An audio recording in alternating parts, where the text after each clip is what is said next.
This presentation is about a book called The Life and Opinions of Tristram Shandy.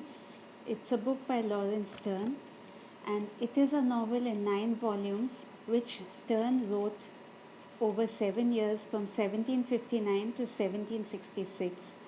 And as I will be showing, there are actually 2 narratives in this book.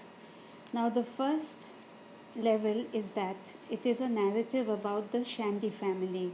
This is a non-linear narrative, but if I were to put it in a chronological order, I would start with 1690, where Uncle Toby and his servant Corporal Trim fight in Ireland in the army of King William III. In 1693, Trim is wounded in the knee in the Battle of Landen. In 1695, Toby is wounded in the groin in the siege of Namur. From 1695 to 1699, Toby stays with his brother Walter in London, and in 1699, which may be 1701, Toby and Trim move to Yorkshire, where Toby has a cottage.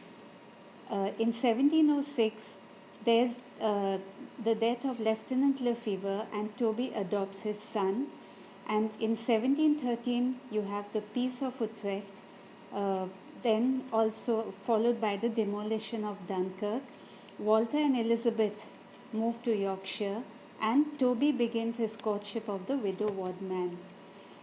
In March 1718, Tristram is conceived, and in November of the same year, he is born.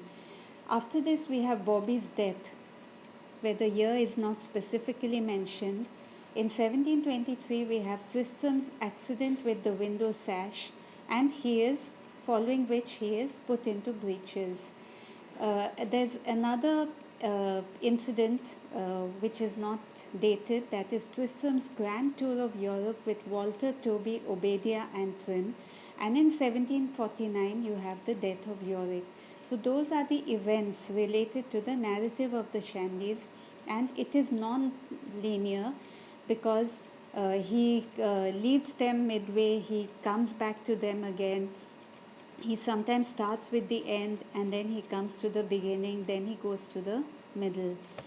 And second level of narration is about the writing of the book itself. Now, this is a linear narrative, and it is, as I have said, it is from 1759 to 1766 with internal dates given in between.